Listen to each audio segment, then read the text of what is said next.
किसी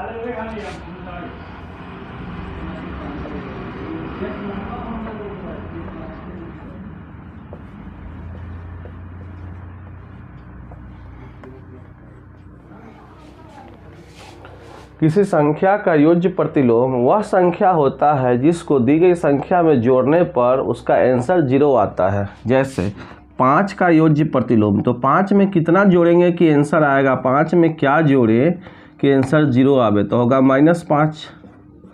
वैसे ही -5 में क्या जोड़े कि आंसर आवे 0, तो 5 को, तो 5 एवं -5 दोनों एक दूसरे का योज्य प्रतिलोम है। योज्य प्रतिलोम उसको बोलते हैं जिसको जोड़ने से आंसर 0 आवे। जैसे -7/6, इसमें हम क्या जोड़ेंगे कि आंसर 0 आएगा, तो -7/6 है तो 7/6 जोड़ेंगे। 5/9 में 5/9 में क्या जोड़े कि आंसर 0 आवे, तो -5/9 जोड़ेंगे तो आंसर 0 आएगा। तो यहाँ पर 7/6 और -7/6 दोनों एक दूसरे का योज्य प्रतिलोम है। वैसे ही 5/9 और -5/9 दोनों एक दूसरे का योज्य प्रतिलोम है। कोई संख्या m है तो उसका योज्य प्रतिलोम सिर्फ माइनस का चिन्ह लगा देना है, योज्य प्रतिलोम -m होगा। अब -m है तो उसका योज्य प्रतिलोम +m होगा। इसलिए योज्य प्रतिलोम को ऋणात्मक भी कहा जाता है। योज्य प्रतिलोम को उस संख्या का ऋणात्मक भी कहा जाता है। कोई संख्या और उसके योज्य प्रतिलोम का योग 0 होता है। कोई संख्या और उसके योज्य प्रतिलोम का योग कितना होता है, तो वह होता है 0, वह होता है 0, वह होता है 0। कोई संख्या m है उसका योज्य प्रतिलोम -m होगा। कोई संख्या a है इसका योज्य प्रतिलोम -a होगा। कोई संख्या -a है उसका योज्य प्रतिलोम ये होगा। तो धनात्मक संख्या का योज्य प्रतिलोम, एक और चीज़ हम लोग देखते हैं, धनात्मक संख्या का, जैसे 5 का योज्य प्रतिलोम, 5 का योज्य प्रतिलोम था -5। तो धनात्मक संख्या का योज्य प्रतिलोम ऋणात्मक संख्या, और ऋणात्मक संख्या का योज्य प्रतिलोम धनात्मक संख्या। तो ये था योज्य प्रतिलोम। अब इस पर हम लोग देखते हैं 1.1 NCERT क्लास 8 के NCERT के 1.1 का पहला क्वेश्चन, जिसमें हमको योज्य प्रतिलोम निकालना है। अच्छा, अगर पूछा जाए कि कौन सा ऐसा संख्या है जिसका योज्य प्रतिलोम भी वही संख्या है, तो 0 में हम क्या जोड़ेंगे कि 0 आएगा, तो 0 जोड़ेंगे। 0 एक ऐसा संख्या है जिसका योज्य प्रतिलोम भी वही संख्या होता है। धनात्मक संख्या का योज्य प्रतिलोम ऋणात्मक, ऋणात्मक का धनात्मक, योज्य प्रतिलोम को ऋणात्मक भी कहते हैं। अब इसका क्वेश्चन है, पहला क्वेश्चन है 2/3, इसका योज्य प्रतिलोम क्या होगा, तो इसका आंसर होगा -2/3। इसका दूसरा क्वेश्चन है 25/9, तो 25/9 का योज्य प्रतिलोम क्या होगा, तो ये धनात्मक परिमेय संख्या है -25/9। 3 में हम देखते हैं -16, यह एक ऋणात्मक संख्या और इसका योज्य प्रतिलोम जो होगा वह होगा 16। 4 नंबर क्वेश्चन देखते हैं -15/8, -15/8, तो इसका योज्य प्रतिलोम होगा, बराबर करके नहीं लिखना है, दोनों गलत हो जाएगा, क्योंकि एक धनात्मक संख्या और एक ऋणात्मक संख्या बराबर नहीं हो सकता है। 5 नंबर में क्वेश्चन है, 5 का क्वेश्चन है 0, तो 0 का भी हम लोग देखे हैं, 0 का योज्य प्रतिलोम 0 होता है। 6 में है -5/-7, -5/7, एक्चुअली में ये धनात्मक संख्या है। जब अंश और हर का चिन्ह समान होता है ना, तो वह परिमेय संख्या धनात्मक संख्या मानी जाती है। तो इसका योज्य प्रतिलोम निकालेंगे ना, तो ये होगा -5/7। फिर 6 हो गया। 7 नंबर, 7 में है 13/-5, तो 13/-5 का मतलब -13/5, इसलिए इसका योज्य प्रतिलोम होगा, योज्य प्रतिलोम -13/5 है तो इसका हो जाएगा 13/5। उसके बाद वैसे ही इसका मतलब क्या हो गया 5/7, माइनस से माइनस, एक्चुअली में -1 से अंश और हर में गुना करेंगे ना। नियम तो है कि -1 से अंश और हर में गुना किया जाता है, लेकिन हम लोग माइनस से माइनस काट देते हैं सुविधा के लिए। 8 नंबर इसका क्वेश्चन देखेंगे। क्वेश्चन है -2/15, -2/15। तो इसका योज्य प्रतिलोम क्या हो जाएगा? तो हो जाएगा 2/। देख सकते हैं धनात्मक परिमेय संख्या का योज्य प्रतिलोम ऋणात्मक, धनात्मक का ऋणात्मक, ऋणात्मक का धनात्मक, ऋणात्मक का धनात्मक, शून्य का शून्य। शून्य एक ऐसा पथी है, शून्य एक ऐसा परिमेय संख्या है जिसका योज्य प्रतिलोम भी वही संख्या होता है। तो यह क्वेश्चन नंबर 1 था। अब हम लोग देखेंगे गुणात्मक प्रतिलोम, जिसको व्युत्क्रम भी कहते हैं। योज्य प्रतिलोम को क्या बोले? योज्य प्रतिलोम को ऋणात्मक भी कहते हैं। जैसे -16 का ऋणात्मक, -16 का ऋणात्मक। हालांकि हम लोग योज्य प्रतिलोम शब्द का यूज करते हैं, एडिटिव इनवर्स, ठीक है। तो -16 का ऋणात्मक, माइनस इंटू माइनस क्या होगा? +16, प्लस लिखते नहीं हैं तो 16 लिख देंगे। अब हम लोग देखेंगे गुणात्मक प्रतिलोम। गुणात्मक प्रतिलोम को कहा जाता है व्युत्क्रम। गुणात्मक प्रतिलोम, गुणात्मक प्रतिलोम का मतलब होता है व्युत्क्रम, रेसिप्रोकल, व्युत्क्रम। गुणात्मक प्रतिलोम होता क्या है? तो किसी संख्या का गुणात्मक प्रतिलोम वह संख्या होती है जिससे गुणा करने पर गुणनफल आवे 1। योज्य प्रतिलोम में योज्य मतलब योग मतलब जोड़, तो योज्य प्रतिलोम जो होता है अगर कोई संख्या और उसके योज्य प्रतिलोम को जोड़े तो उसका योग होगा 0। लेकिन गुणात्मक प्रतिलोम कोई संख्या जैसे 5 है, इसको किससे गुना करें कि 1 आवे, तो इसको हम गुना करेंगे। 5 है तो 1/5 से, अंश को हर, 5 का मतलब क्या हो गया? 5/1। 5 अंश को हर बना के और हर को अंश, 7/9 को किससे गुना कर दे कि 1 आ जाए, तो हो जाएगा 9/7। -3/8 को किससे गुना करे कि आंसर आवे 1, तो यह होगा -8/3। या आप 8/-3 भी लिख सकते हो, लेकिन हर को ना ऋणात्मक नहीं रखा जाता, इसलिए अंश माइनस को ऊपर कर दिए हैं। आप 8/-3 भी लिख सकते हैं, कोई दिक्कत नहीं है। 8/-3, ठीक है। तो यहाँ पर हम देखते हैं योज्य प्रतिलोम में हम क्या देखें? धनात्मक का योज्य प्रतिलोम ऋणात्मक, मतलब प्लस वाला का योज्य प्रतिलोम माइनस वाला, माइनस वाला का योज्य प्रतिलोम प्लस वाला, मतलब ऋणात्मक का योज्य प्रतिलोम धनात्मक और 0 का 0। लेकिन यहाँ पर क्या है? धनात्मक संख्या का गुणात्मक प्रतिलोम योज्य प्रतिलोम था, ये गुणात्मक प्रतिलोम है। तो धनात्मक संख्या का गुणात्मक प्रतिलोम धनात्मक, ऋणात्मक संख्या का गुणात्मक प्रतिलोम ऋणात्मक, धनात्मक का गुणात्मक प्रतिलोम धनात्मक, धनात्मक, ये भी धनात्मक है, इसका गुणात्मक प्रतिलोम मतलब व्युत्क्रम धनात्मक हो गया। करना कुछ नहीं है, अंश को हर कर दो, हर को अंश कर दो, हो गया।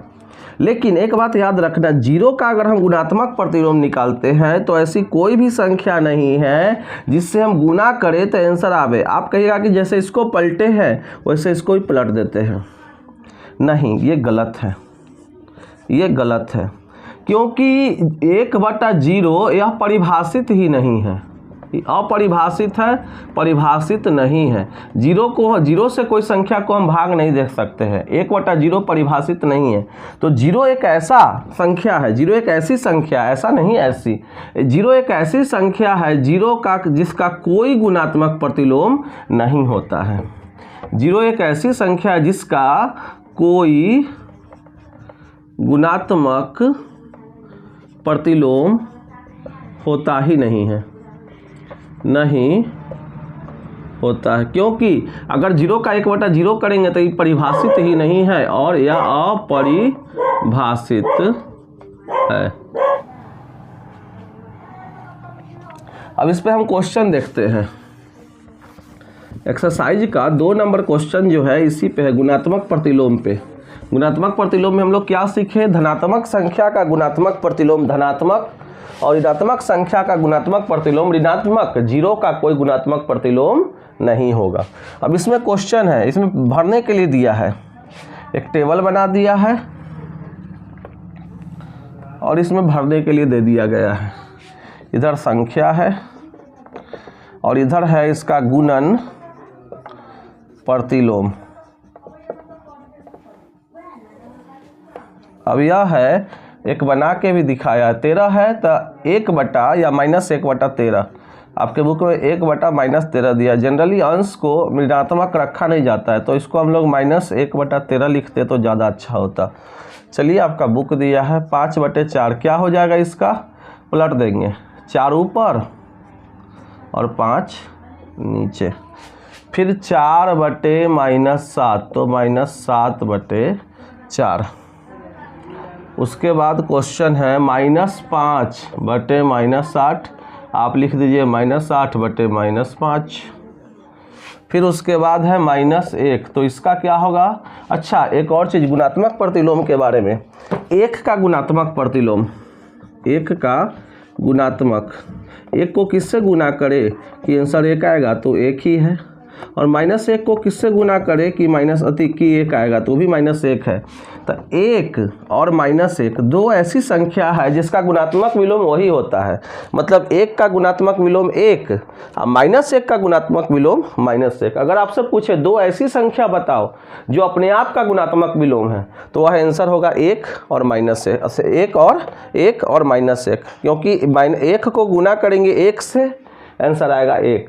-1 को -1 से गुना करेंगे, आंसर आएगा 1। माइनस इंटू माइनस प्लस हो जाएगा। फिर पूछे कौन ऐसी संख्या है जिसका कोई गुणात्मक विलोम नहीं है, तो आंसर होगा 0। तो इसका हो जाएगा -1 का -1 ही होगा। ठीक है, अब हम देखते हैं नेक्स्ट क्वेश्चन। अब हम नेक्स्ट क्वेश्चन देखते हैं, क्या है हमारा क्वेश्चन अगला, कि उचित गुणधर्म का प्रयोग करके क्वेश्चन को सॉल्व करना है। 2 क्वेश्चन दिया है, उचित गुणधर्म का प्रयोग करके। इसमें तो बहुत कम क्वेश्चन है, अगर आप प्रैक्टिस अच्छा करना चाहते हैं तो कोई साइड बुक बना लीजिए, भारतीय भवन बहुत अच्छा दे के रखा है। Plus 3/5 plus -2/3 plus 11/5। इसमें अभी हम 2 रूल यूज करने वाले हैं। कौन कौन है, तो एक है क्रम विनिमय नियम। क्रम विनिमय नियम क्या होता है, देखिए A + B, A है 1 नंबर में, अब B है 2 नंबर में। अब क्रम को बदलेंगे, मतलब 1 वाला 2 में, 2 वाला 1 में, तो यह हो जाएगा B + A। 1 वाला चला गया 2 नंबर में और 2 वाला 1 में, इससे कोई फर्क नहीं पड़ेगा। जैसे 4 + 7, 7 × 4 = 11। अब हमारा मान है ना, हम बनाएंगे 7 + 4, कोई दिक्कत नहीं है, आप बना लीजिए, 11 आएगा। ठीक है, फाइनल आंसर कह सकते हैं। अतः 4 + 7 = 7 + 4। इस पर क्वेश्चन भी पूछेगा, 4 + 7 बराबर, नीचे क्लास में था ये सब क्वेश्चन, क्या यहाँ भरा जाएगा, तो आंसर क्या होगा 7। तो इसका यूज करेंगे, क्रम को हम क्रम विनिमय करेंगे, क्रम को बदलेंगे। और दूसरा होता है साहचर्य नियम। साहचर्य नियम कहता है ना, 3 या 3 से अधिक संख्याओं को हम अलग अलग तरीकों से ग्रुपिंग करके, अलग अलग तरीकों से समूह बना के उसका योग ज्ञात कर सकते हैं। उत्तर पर कोई फर्क नहीं पड़ता। जैसे 5 + 3 + 7 करना है, तो हम पहले मेरा मन 7 और 5, 7 और 3 10, 5 को छोड़ दिए, 7 और 3 को जोड़ लिए, 10 आया, जोड़ के 15। कोई बच्चा बोलेगा नहीं सर, हमारा मन है हम पहले 5 और 3 का बनाएंगे, आप बनाइए, कोई बात नहीं है। 5 और 3 8 + 7 = 15। कहने का मतलब है 5 + 3 + 7 बराबर 5 + 3 + 7, 5 + 3 + 7।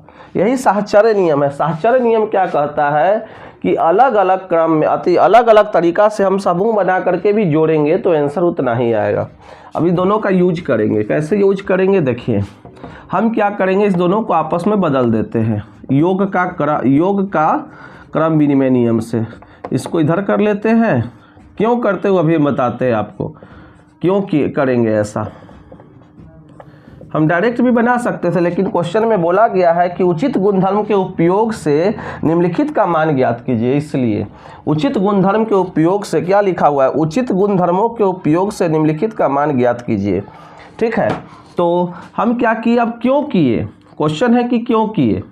तो ये जो है ना, हर दोनों का समान हो गया, और जब हर समान होता है ना, जैसे लिखा हुआ है 5/8 3/8, बस कुछ नहीं करना है। जब हर समान है तो एगो कर दो, एलसीएम वही हो जाएगा। ये हो गया 5 + 3 8/8 कट के 1। और भी हो सकता है 2 + 7 जोड़ 3 + 7 हो जाएगा। 2 + 3 = 5/7। यहाँ कट गया, यहाँ नहीं कटा। ठीक है, तो देखते हैं हम इसको। अभी क्या करेंगे, यहाँ पर कौन सा हम लोग रूल यूज किए, तो एक और काम करते हैं, इसको एक साथ कर लेते हैं।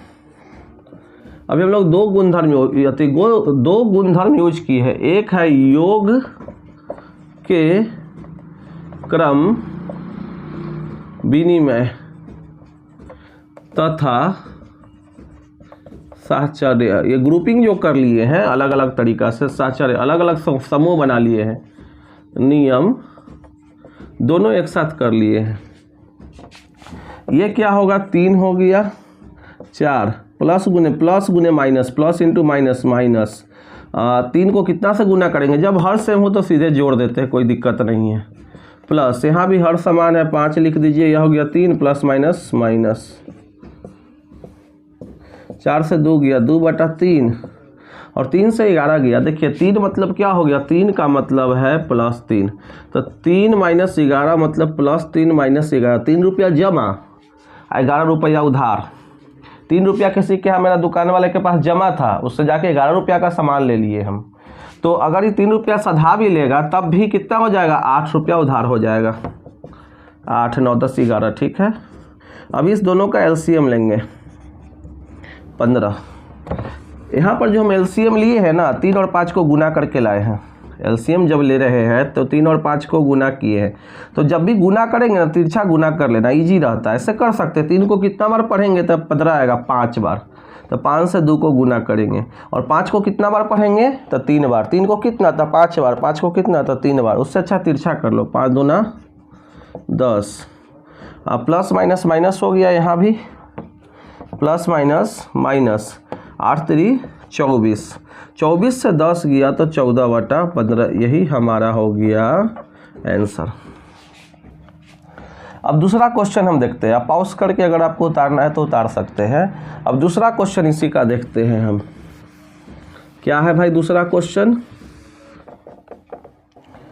2/5 गुने -3/7 -1/6 गुने 3/2 प्लस 1/14 गुने 2/5 2/5 गुने -3/7 -1/6 गुने 3/2 प्लस, अब इसको आपस में बदल लेते हैं। तो इसको आपस में बदलेंगे ना, तो 2/5 गुने 1/14। यह हो गया गुणन का क्रम विनिमय।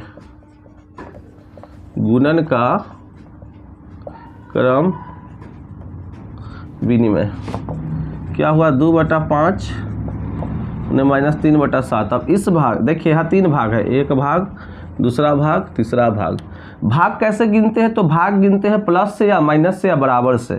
तो यहाँ माइनस है, दोनों के बीच गुना है तो एक ही भाग है। यहाँ माइनस है, कहोगे कि यहाँ भी तो माइनस है, लेकिन ये गुना के बाद ब्रैकेट पे है। ठीक है, तो ये दोनों एक भाग है, ये दोनों एक भाग है।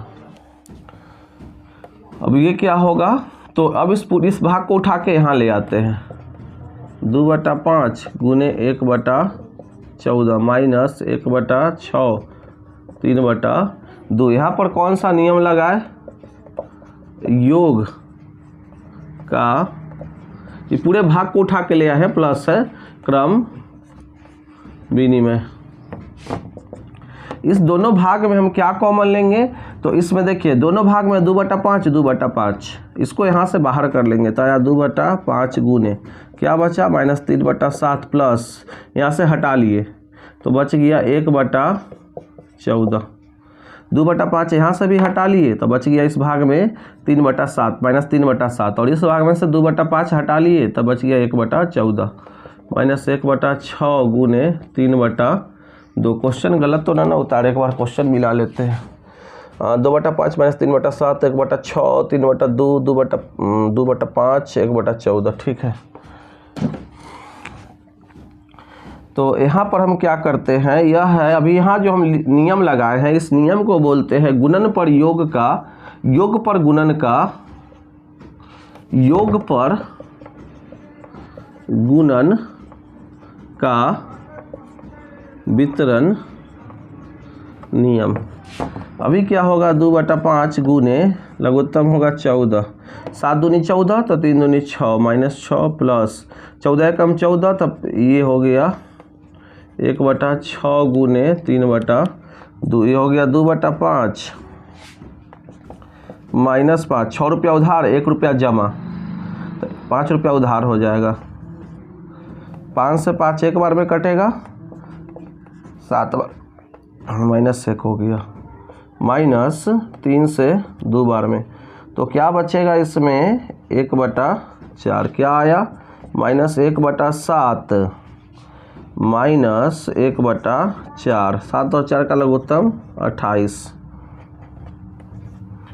7 और 4 का लघुत्तम 28, 7 को 4 बार पढ़ेंगे तो -4, 4 एकम 4 और 7 एकम 7, तो ये गया -11/28। यही हमारा आंसर। क्वेश्चन कहता है 5/18 को -7/12 के व्युत्क्रम से गुणा कीजिए।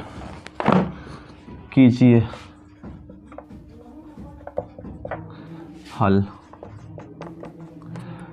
हमको 5/18 को गुना करना है -7/12 के व्युत्क्रम से। व्युत्क्रम मतलब क्या हो गया, गुणात्मक प्रतिलोम, गुणन प्रतिलोम। तो -7/12 का व्युत्क्रम क्या होगा, तो क्या करेंगे, अंश को हर कर देंगे, हर को बना देंगे अंश, माइनस ऊपर ही छोड़ देते हैं। तो इसलिए जो कहा जा रहा था, हमको कहा जा रहा था 5/18 को गुना करना है किससे, तो इसके व्युत्क्रम से, मतलब इससे -12/7 से। 6 से काटेंगे -2 बार में, 6 से 3 बार में, अब 5 गुने -2, 3 गुने 7, माइनस प्लस गुने माइनस, 5 दूनी 10 और 7 21 बन गया। यही है आंसर। फिर 5 नंबर क्वेश्चन देखते हैं। 5 में क्या बोला जा रहा है कि इसमें कौन सा गुणधर्म है, बस यही बताना है और कुछ नहीं। -1/3 गुने 1/2 1/4, तो है एक्चुअली में क्या है इसमें, ये यहाँ पर किया है गुणन का वितरण नियम, योग पर गुणन का वितरण नियम। क्या हो जाएगा, योग पर ये -1/3 के साथ ही पहले वाला हो जाएगा 1/2, बीच में प्लस है तो प्लस देंगे, फिर नहीं -1/3 के साथ कौन आ जाएगा, तो आपका बाद वाला 1/4 ही है ना क्वेश्चन। तो ये कौन सा गुणधर्म है, तो इसका आंसर होगा, क्या हो जाएगा, योग पर गुणन का वितरण। ये सब नियम आपको सीखना होगा। जैसे 6 में क्या बोला है कि क्या -1/1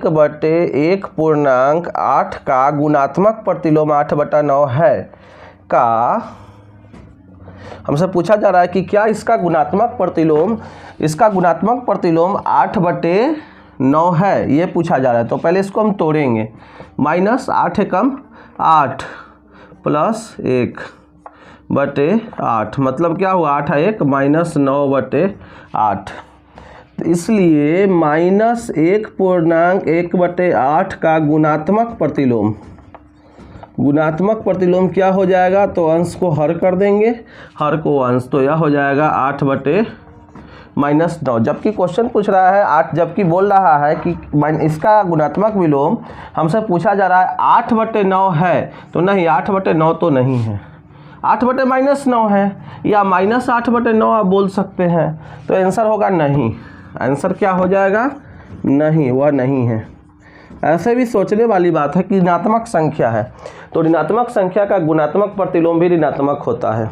ठीक है, तो ये हमारा हो गया क्वेश्चन नंबर 6। अब हम लोग 7 नंबर देखते हैं। 7 नंबर क्वेश्चन, 7 में क्या है भाई, तो 7 में है वही, बस फिर से वही पूछा जा रहा है कि क्या 3/1/3 का गुणात्मक प्रतिलोम 0.3 है, अगर है तो क्यों, और नहीं तो क्यों नहीं। यहाँ कारण सहित लिखना है, तो आंसर होगा क्योंकि, यहाँ कारण भी लिखना है, क्योंकि ऋणात्मक, चाहे ऐसा भी लिख सकते हो, डायरेक्ट आंसर लिख दो, आप ही नहीं लिखना चाहते हो डायरेक्ट ही लिख दो। -1/1/8 का गुणात्मक प्रतिलोम 8/-9 है। ज़्यादा अच्छा होगा क्योंकि लिख दो, क्योंकि ऋणात्मक संख्या का गुणात्मक प्रतिलोम भी ऋणात्मक होता है, जबकि 8/9 एक धनात्मक संख्या है, धनात्मक परिमेय संख्या है। इसमें कारण सहित लिखना है। तो सबसे पहले हम लोग क्या करते हैं, 3.1/3 इसको लाते हैं, यह है मिश्रित भिन्न। जब इसको हम बदलेंगे ना तो यह हो जाएगा विषम भिन्न में बदलेगा, 3 3 9 1 10/3, ठीक है। इसलिए 3.1/3 का गुणात्मक विलोम या गुणात्मक प्रतिलोम एक ही बात होता है, प्रतिलोम ही लिख सकते हैं। क्वेश्चन में क्या है, गुणात्मक प्रतिलोम ही है, प्रतिलोम ही लिख देते हैं, प्रतिलोम। तो यह हो जाएगा कितना, तो उलट देंगे तो 3/10, और इसको डेसिमल में लिख सकते हैं 0.3, जो कि क्वेश्चन में दिया था। हाँ सही है, हाँ, क्योंकि 3/10 बराबर ही होता है 0.3। तो 7 नंबर भी हो गया। अब हम लोग देखते हैं, 7 हो गया। अब हम लोग देखते हैं 8 नंबर। 8 में क्या है, तो 8 में आपको वितरण नियम की सहायता से हल करना है। चलिए इसको मिटा देते हैं। वितरण नियम की सहायता से, हल्का क्वेश्चन है, कोई भारी नहीं है, कोई तोप का गोला नहीं है, रॉकेट साइंस नहीं है कि बहुत भारी क्वेश्चन है। 8 का 1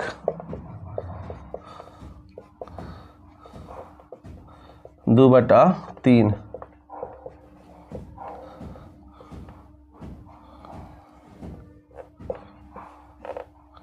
क्या हो जाएगा, तो गुणात्मक, यहाँ पर हम लोग वितरण नियम लेंगे। तो वितरण नियम में करेंगे क्या, इससे नहीं, पहले वाले को गुना करेंगे, बीच में प्लस है तो प्लस देंगे, फिर इसी से -3/4 से गुना करेंगे, -5/6 को काट दीजिए, 3 से -1 बार में, 3 से 1 बार में, 4 से 1 बार में, 4 से 2। इधर क्या करेंगे, 3 से -1 बार में, 3 से 2 बार में। अब तो नहीं कटेगा, दोनों ही नीचे ही है, हर में है, हर से हर को नहीं काटते हैं। तो आया -1/2, -1 गुने 1 गुने 1/2 गुने 1, -1 गुने 1 बटे प्लस -1 गुने -5/, आगे आपका -1/2 plus minus into minus plus ही हो जाएगा, माइनस इंटू माइनस प्लस ही हो जाएगा। तो 5/8 लघुत्तम हो गया 8, 2 चौका 8, 4 बार में तो 4 एकम 4 प्लस 8 एकम 8 तो 5 एकम 5 आ जाएगा 1/8। इसी में दूसरा क्वेश्चन देखते हैं। इसका दूसरा क्वेश्चन 2 नंबर क्वेश्चन क्या है,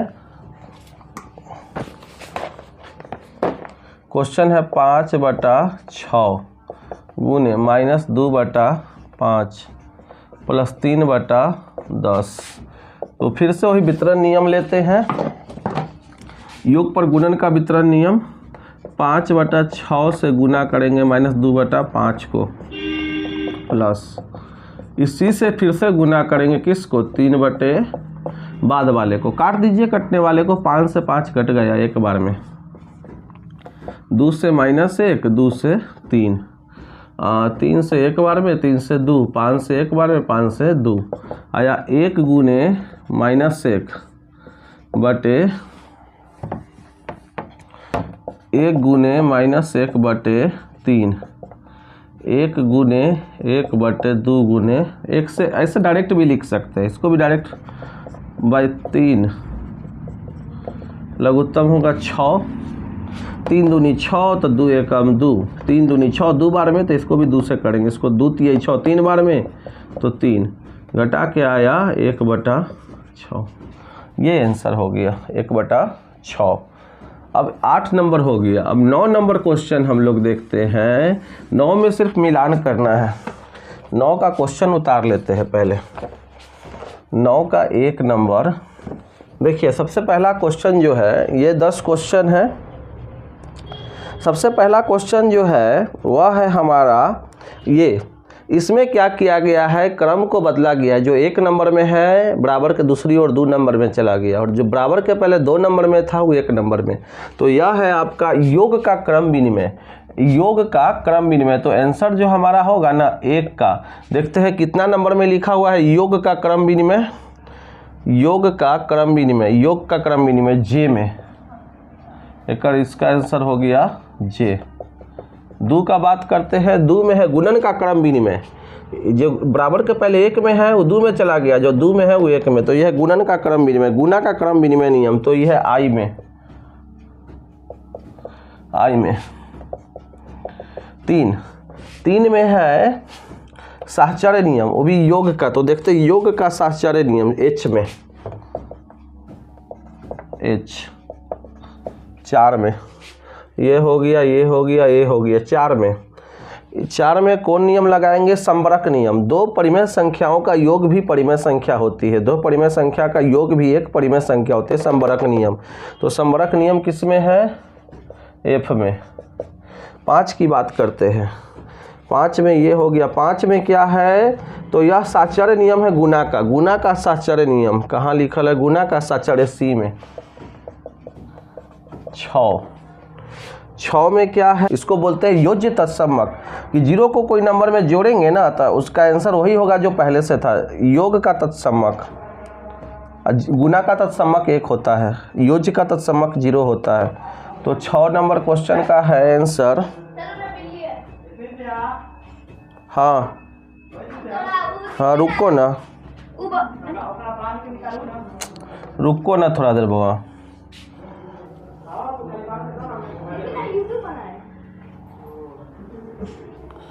योग का तत्समक, उसके बाद है भी आई, यह होगा गुना का तत्समक,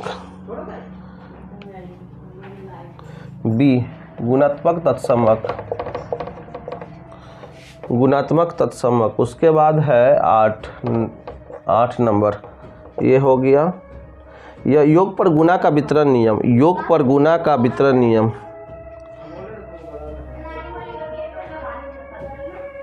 सिर्फ वितरण नियम दिया है ई।